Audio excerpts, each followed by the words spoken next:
Monsieur le ministre, an ka foli b'i ye i y'anw bisimila ka jaabi di an ma bamanankan la. CEDEAO ye lajɛba dɔ kɛ yan New York. O kɔfɛ u ye wele bila Côte d'Ivoire soldasiw finitigiw 46 minnu minɛna Mali la ko ka olu bila ka bɔ kaso la. Farafina bilenyanfan jamanatigi 3 cidenlakulu bɛna taa Bamako dɔgɔkun kɔnɔ walasa ka nin ko ɲɛnabɔ. E fɛ fura bɛna sɔrɔ a ko la walima fɛɛrɛw dɔw sɔrɔla ka ban. I ni ce ka ɲininkali la. Gɛlɛya min bɛ Mali ni Côte d'Ivoire cɛ n'o y'an se nin ma fo mɔgɔw k'u hakili jig'o de la. Y'a dɔn olu ka Côte d'Ivoire finidonnaw o mɔgɔ 49 olu nana Mali la u ni kɛlɛkɛminɛnw de nana u ma a sara Mali jamana ɲɛmɔgɔw la yamaruya ma d'u ma pour que u ka se ka na jamana kɔnɔ. Olu nalen hali ordre de mission kun t'u bolo u selen yen nɔ passeport min b'u bolo a tɛ sɛbɛnna kan ko sɔrasiw de don a sɛbɛnna b'a kan ko maçons de don écoledenw de don ou bien menuisiers de don. Donc o bɛɛ b'a yira k'a fɔ nin ko tɛ ko jɛlen ye. O ko bɛna wagati min fana a y'a sɔrɔ gɛlɛya de fana bɛ Mali ni Côte d'Ivoire cɛ parce que danayabaliya de b'an ni ɲɔgɔn cɛ o fana ye problème gɛlɛya. Donc a ko kɛlen a ko bilala ka taa justice la olu bɛ k'a ko lajɛ. Mais an ka jamana ɲɛmɔgɔ n'o ye Assimi Goïta ye a y'a yira k'a fɔ hali ni nin ko bɛ justice bolo o t'a bali Mali ni Côte d'Ivoire an ye sigiɲɔgɔnw de ye an ye balima jamanaw de ye an bɛ se ka sigi ka fɔ kɛ k'a lajɛ ni fɛɛrɛ bɛ se ka sɔrɔ a la pour que ni a kana kɛ gɛlɛya ye Mali ni Côte d'Ivoire cɛ. Donc an b'o sigi ka fɔ de la a ɲinina ko Togo o ka se ka kɛ o ka kumaɲɔgɔnya sabati Mali ni Côte d'Ivoire ni ɲɔgɔn cɛ. O hukumu kɔnɔ sɔrasi muso 3 bilala septembre kalo tile 3. A kun fɔra ko ni wagatinin sera an bɛna sigi ka fɔ lakura ye tugun pour que k'a lajɛ solution bɛ sɔrɔ problème na cogo min. An tor'o de kɔnɔ wulikajɔ ni boliboliw cayara fo CEDEAO fana nana i pan k'i fili a ko kɔnɔ. Sommet kɛra New York yan o condition na. Sommet min kɛra New York Mali ma wele Mali ma ɲininka a ma fɔ Mali ye k'a fɔ fɛn min kɛra anw kana ka an ka hakilinata fɔ décision ka ta o base kan.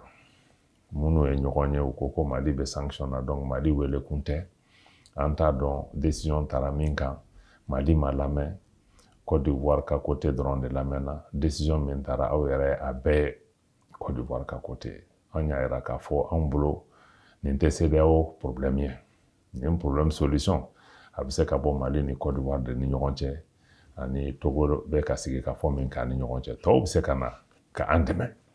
mais nin tɛ comme transition problème mɔgɔw ka wuli k'a fɔ an bɛ Mali menacer dɛ n'u ma sɔn nin ma an b'u sanctionner Mali fana sariya de b'an fɛ o jamana si tɛ sɔn marifatigiw kana bin aw kan u m'aw ka sariya batu ka tila k'a fɔ ko dɔw ka fara ɲɔgɔn kan ka taa bɛnbɛnbɛnw kɛ Mali kɔ kan ka n'u sigi k'a fɔ k'u bɛna nin kɛ tan u bɛ Mali sanctionner tan u bɛ nin kɛ tan. Anw bolo o bɛɛ bɛ problème lajuguya de parce que nin ye dɛmɛ min bɛ min tɛ na ni problème solution ye. Mali y'a yira k'a fɔ ale concernelen tɛ nin sigi ka fɔ la parce que an da ma don a la a ma sara an na. U y'a yira k'a fɔ k'u ka jamana ɲɛmɔgɔw bɛnna Mali kɔni laada jamana don hospitalité b'an fɛ jatigiya ni mɔgɔ k'i bɛna i bɛna an b'i lamɛn mais f'i k'a faamuya de gɛlɛya min bɛ yen problème sɛbɛw de bɛ yen Mali ni Côte d'Ivoire cɛ ni min bɛ solution fɛ aw b'u dɛmɛ de Côte d'Ivoire ni Mali ka baara kɛ k'o problème ninnu wuli pour que ka bɛnbaliya wuli ka bɔ yen nɔ ka se ka sigi ɲɔgɔnya lasabati an ka jamanaw ni ɲɔgɔn cɛ mais baara minnu bɛ ka bolo da sisan olu tɛ ka t'o sira fɛ an bolo dayɛlɛnnen bɛ n'u nana an b'u lamɛn an ka hakilinata ye min ye an b'a f'u ye mais Mali t'o jamana ye k'a fɔ fana ko président en exercice bɛ wuli dɛ an balo dɛ k'a bɛ mɔgɔw bagabaga a bɛ nin kɛ Mali tɛ marché o cogo la Mali tɛ marché o cogo la an bɛ mɔgɔw bonya mais il faut que tɔw fana k'an bonya u k'an ka sariya bato an dayɛlɛnnen bɛ ka solution ɲini a ko la mais ni baara ma taa nin sira fɛ ne ma d'a la ni solution bɛ sɔrɔ a ko la. Aw bɛ mun makɔnɔ ni lajɛ la min bɛna kɛ dɔgɔkun kɔnɔ? Bon an y'a f'i ye cogo min anw da ma don a lajɛ la an t'a dɔn u y'u ka décision ta ka da mun de kan. Donc Mali kɔni tɛ ka force kɔnɔ n'u nana an b'u lamɛn an ye min fɔ depuis ko kɛra fo bi o kuma kelen de bɛ ta ka yir'u la n'u bɛ fɛ ka dɛmɛ kɛ u bɛ dɛmɛ kɛ de pour que Mali ni Côte d'Ivoire ka jɛ ka sigi ka fɔ kɛ ka solution sɔrɔ a la mais ni mɔgɔw nana de k'a fɔ ko solution b'olu bolo ko Mali jalakilen don k'a sɔrɔ a ma lamɛn ko olu bɛ min fɛ Mali k'o de kɛ ni Mali ni yɔrɔ ma sigi ni Mali ma bonya kuma ninnu na pression ani ka ko sigi ka dictat kɛ Mali kan o tɛ bɔ a sira fɛ dɛ o ni jamana nin fana bɛ an fana ye jamana de ni jamana fɛn o fɛn filɛ u si tɛ sɔn min kɛra ma donc n'u nana o hakilina de kɔnɔ salam u n'an bɛ sigi ka kuma mais n'u nana de k'a fɔ aw ye habɛ comme écoledenw de solution filɛ nin ye aw bɛ nin kɛ ou bien an bɛ aw gosi tan nɔ n'o de don an bɛ sigi ka ɲɔgɔn lajɛ kɛ n'a kɛra cogo min an b'o ye sinon anw bɛ fɛ hali sinikɛnɛ sigi ka fɔ ka kɛ Mali ka lamɛn Côte d'Ivoire ka lamɛn ni effort min kan ka kɛ fan bɛɛ k'o effort kɛ parce que nin tɛ Mali ka intérêt nin ko ka mɛn nin cogo la nin tɛ Côte d'Ivoire ka intérêt nin ka mɛn nin cogo la et nin tɛ problème fana ye Malidenw ani Côte d'Ivoire denw ni ɲɔgɔn cɛ nin ye fangako problème de donc anw hali sinikɛnɛ anw bɛ fɛ relation minnu bɛ olu ka taa ɲɛ mais fo relation ka kɛ jɛya de kan n'a bɛ fɔ ko sincérité ka danaya nati jamanaw ni ɲɔgɔn cɛ kojugu minnu bɛ dilan ka ɲɛsin jamana wɛrɛ ma olu ka dabila n'olu bɛɛ dabila la ne hakili la solution bɛ se ka sɔrɔ a ko la minnu bɛ dɛmɛ kɛ f'u ka tiɲɛ de lajɛ parce que décision bɛ ka taa tiɲɛ tɛ k'a lajɛ parce que bɛnbɛnbɛnw de kɛlen bɛ Mali contrôle la n'o de fana don Mali tɛna sɔn o ma sariya tɛ se ka tigɛ Mali kɔfɛ Mali kɔ kan ko Mali ka tagama o sira kɔnɔ. N'a ko ma se ka ɲɛnabɔ aw jɔrɔlen tɛ ko Mali bɛna segin kelenya sigi la tuguni ni CEDEAO ni UEMOA tɛ Mali kɔfɛ? Bon an y'a fɔ cogo min Mali ni mɔgɔw ka kɛ ɲɔgɔn fɛ ou bien aw kana kɛ ɲɔgɔn fɛ a tɛ se ka kɛ condition bɛɛ la an tɛ se ka kɛ comme sagaw dɔrɔn an bɛ tugu mɔgɔw kɔ voilà an ye min fɔ an ka hakilinata ye fɛn dɔw ye de f'olu ka lamɛn pour que solution ka bɔ a la donc n'an lamɛnna an bɛ continuer o sira fɛ n y'a f'i ye cogo min anw ka intérêt tɛ nin ko a kana ɲɛnabɔ mais minnu bɛ na ko ɲɛnabɔ mais il faut pas que olu kana k'a fɔ k'u bɛna parti pris kɛ a ko la donc olu de bɛna ko ɲagami donc n'u y'a ta ni hakili ye ka ta ni tilennenya ye ka ta ni tiɲɛ sira ye ne hakili la solution bɛ sɔrɔ o de kɔnɔ an ka jamana ɲɛmaa ne hakili la a bɛ Mali faamuya a bɛ Mali ni Côte d'Ivoire cɛ dɔn n'a kan ka cɛsiri fɛn o fɛn kɛ ni ko nana jɛlenya ani bonya kɔnɔ ne dalen b'a la a bɛ se k'a ko lajɛ a fana niyɔrɔ ye min ye a b'a k'a ko la mais n'a nana ka kɛ ko jɔnmaya de sigira Mali kan ne ma d'a la n'an bɛ surunya solution na sisan dɛ. Ministre Job, mankan caman kɔfɛ Mali ni Faransi cɛ o jɛɲɔgɔnya nata bɛna kɛ mun de ye? Mali y'a jira k'a fɔ n bɛ fɛ ka fɛn kelen fɔ bon an mɛnna Faransi kuma yɛrɛ la fana n y'a dɔn anw bɛ yɔrɔ min sisan dili anw bɛ fɛ ka bɔ Faransi kuma na parce que an ka problème tɛ Faransi dɔrɔn ye an ka problème ye ka se ka jaabi nati Maliyɛnw ka problème la ka lakanani natiw ye ka sɔrɔ siraw yiriwa ka bɛn sabati an n'an sigiɲɔgɔnw cɛ mais Faransi ta n'an y'a ye k'a fɔ Faransi de wulila dɔrɔn tilegan fɛ k'olu bɛ taa k'a sɔrɔ bɛnkan sɛbɛnw b'an ni ɲɔgɔn cɛ mun m'o bɛnkan sɛbɛn ninnu sabati u taara o condition de kɔnɔ o fana kɔfɛ u taara diɲɛ bɛɛ yala ka Mali lajaba ka Mali ɲɛmɔgɔw lajaba ka kɛlɛw ta ka ɲɛsin Mali ma u bɛ Mali siyaw bila ɲɔgɔn na u bɛ Mali politiciens bila ɲɔgɔn na ko wɛrɛw bɛ ka boloda jamana contre la n'a bɛ fɔ o ma acte d'hostilité o donc an bolo an ni problème ba tɛ an n'u ni ɲɔgɔn cɛ n'u sɔnna k'a fɔ ka faamuya k'a fɔ ko Mali ye maliyɛnw de ta ye mɔgɔ si tɛ Mali fɛ ka tɛmɛ malidenw kan Mali ka problème solution tɛ mɔgɔ si bolo ka tɛmɛ malidenw kan ni e nana e b'i fanga de fara maliyɛnw kan mais fo Faransi k'a faamuya de k'a fɔ ko jɔnmaya tile banna ko Mali tɛ Faransi ka colonie ye Mali tɛ Faransi ka jɔn ye donc n'u nana u b'a faamuya k'a fɔ de malidenw olu de y'u ta y'u ka jamana ye ne nana ne ye aw teri de ye n bɛ se k'aw ladi n bɛ se ka n ka dɛmɛ d'aw ma mais dɛmɛ an bɛ sɔn a ma condition dɔw de la f'i ka Mali ka yɛrɛma hɔrɔnya i k'o bonya i ka maliyɛnw ka dignité i k'o batu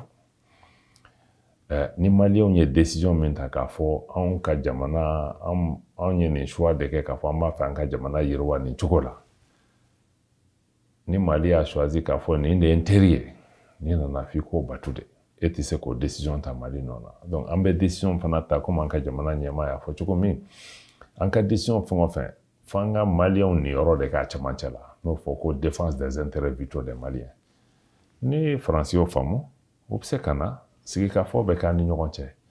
mais f'u ka bɔ o logique de la k'a fɔ don o don an bɛ na an b'u labin an bɛ nin kɛ an b'an yɛrɛ ka gouvernement sigi anw de kan k'a dɔn Mali bɛ diriger cogo min na anw de kan k'a dɔn min bɛ kɛ Mali teri ye min tɛ k'a ye n'u ma bɔ o kɔnɔ an tɛna se ka baara kɛ dɛ parce que f'u k'a faamuya Mali fana ye jamana kɔrɔ de ye jɔnmaya tile colonisation o banna pewu donc n'u nana ka sigi k'a fɔ k'an ka kuma an bɛ taa ɲɛfɛ an bɛ taa n'o ye mais sisan k'a fɔ u bɛ baara minnu boloda la sisan nɔ o t'a to an bɛ se ka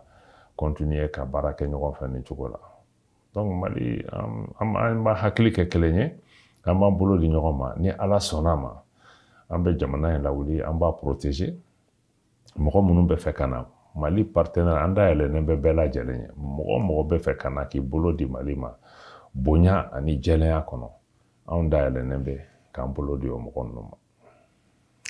Faransi ni Ameriki ye Mali jalaki ko a bɛ baara kɛ ni Rusila finitigiw ye ka bɔ Wagner